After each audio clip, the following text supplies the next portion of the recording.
All right, so general discussion part two. We talked about the campaign, our hopes, the hopes, the dreams, all that crap. Watch part one. Part two, we're talking about the other two pillars of this game, which would be multiplayer and Spec Ops. Which one are we talking about first? Multiplayer or Spec Ops? I say multiplayer. Yeah. So, my concern, right now, I'm sure they'll tweak it for the actual release, but like, I think it was like way too quick to level up all the guns. Like, it took like no time at all. Like, I maxed out the M4 within like an hour or two. Remember though, there are going to be about double the amount of attachments. Fair enough. I mean, but there's what? Like, I counted them out, there was 31 attachments. There's 31 that we could see, and there was probably an additional 29 we could not. Because each gun is going to have about 30 to 60 attachments each. Yeah. I mean, like, okay, so the gunsmith, we're going to talk about that too, because it goes kind of hand in hand. Hell yes, we are. I love the gunsmith in this game. Beautiful. It's beautiful. Attention to detail, I'm going to just kind of bring it up. The fact that the magnifier, it magnifies within the magnifier, and that's it. So, like, the borders, the edges, your peripheral doesn't zoom in. It's beautiful. I've been waiting for that for years, and I'm glad that it's finally in the game. The fact that you can turn a AK-47, excuse me, into a 7040U, and then into a what was an RPD, the mag-fed RPK.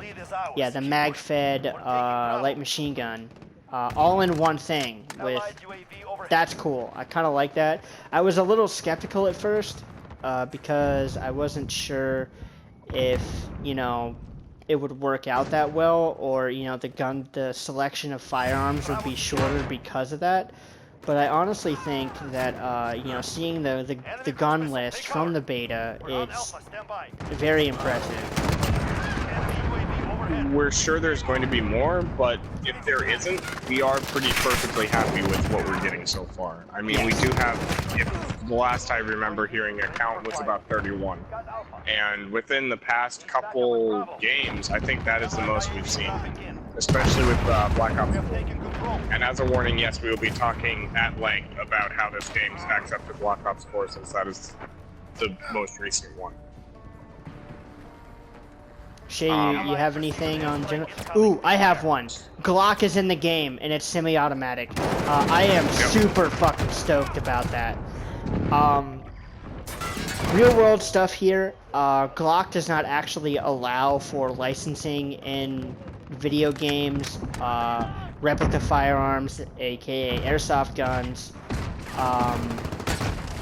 They did before, and there was like the airsoft company, like they produced Glock pistols, and then Glocks just disappeared, and they had Glock lookalikes, but nobody had Glock trademarks.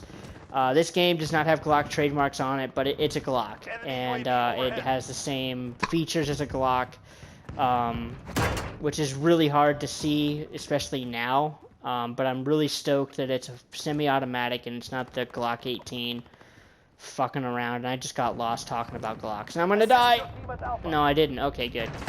I did die. I ran into somebody. That actually brings us into a wonderful little segue of the fact that just the guns in general look amazing. Yeah, the guns look very good. We have another little member of our group, Daniel, who is extremely a huge fan of the FN Scar from the original games from MW2 and W3, and he was extremely excited to see that was coming back to the game. And I am a personally biased fan of the FN FAL, and I am so happy to see that it will be in this game. And I am just so excited to see how I can convert it and how I can make it into whatever I want it to be. SA-58, railed FAL, yeah. So I'm very excited. Which, trivia, the SA-58 is the updated version of the FAL, for those of you who don't know, in the real world. It's the modern tactical version, if you want to put it that way. Yeah, absolutely. And I'm running the Mark 18, and I'm a huge Mark 18 fanboy. Alex is, you know, the FAL, and I love the Mark 18. The last Mark 18 that wasn't a memorable game that I knew of was Warfighter. I think we should make some comparisons to Warfighter with this game as well, because... Absolutely. Yeah, I think that there were a lot... Sorry to interrupt you, Alex, I will let you talk here in a second. I sound like such an asshole, and I'm sorry.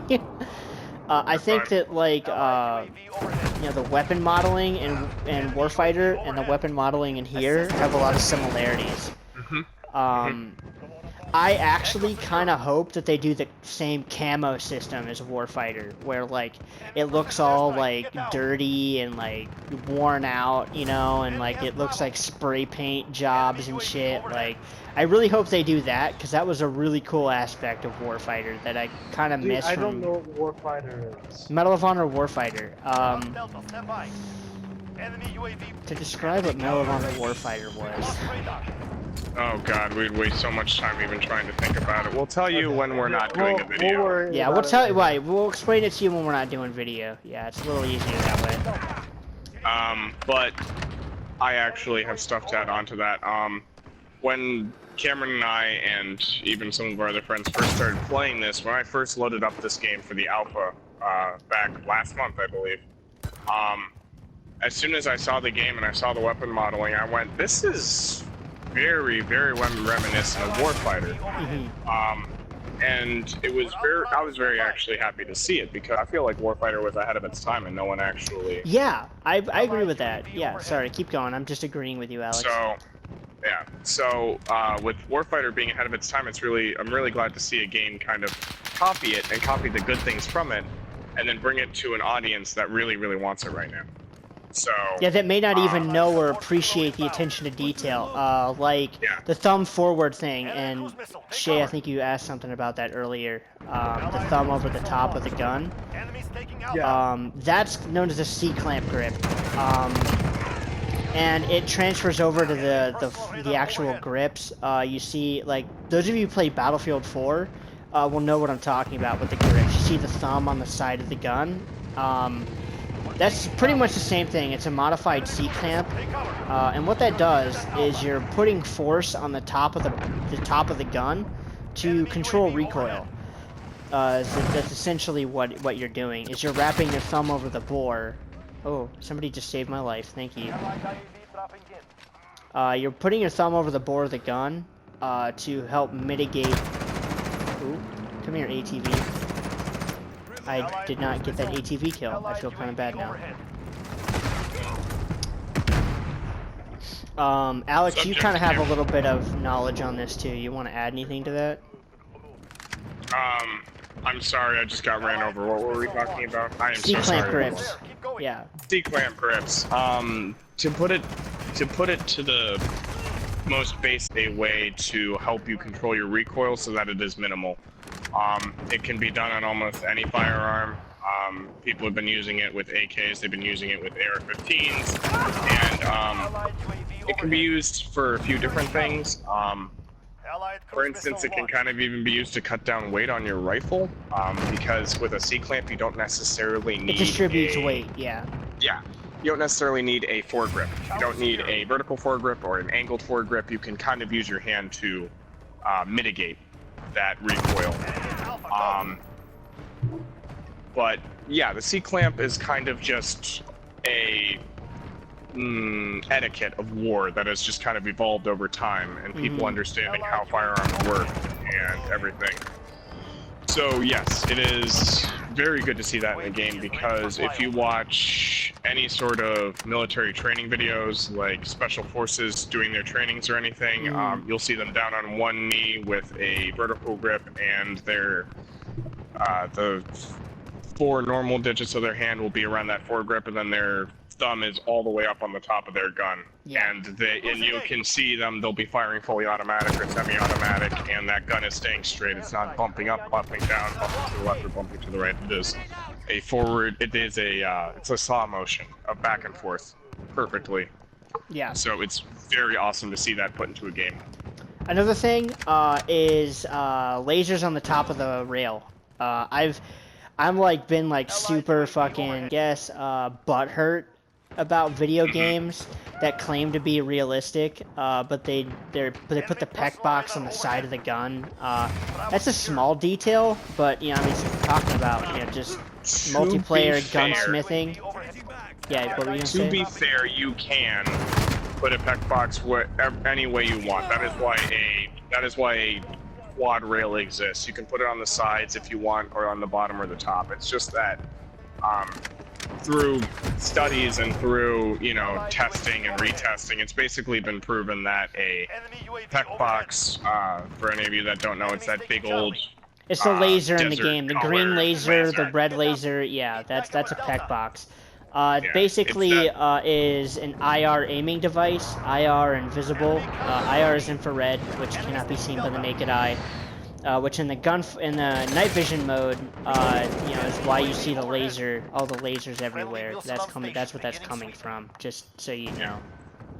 And basically, that adds enough weight to the front of the gun that you can keep your recoil minimal. Because a very important thing about guns you have to realize is in the real world, in the real world, explosions are going off at the end of this gun, and those forces will go somewhere and it will cause the rifle to move in some way, shape, or form.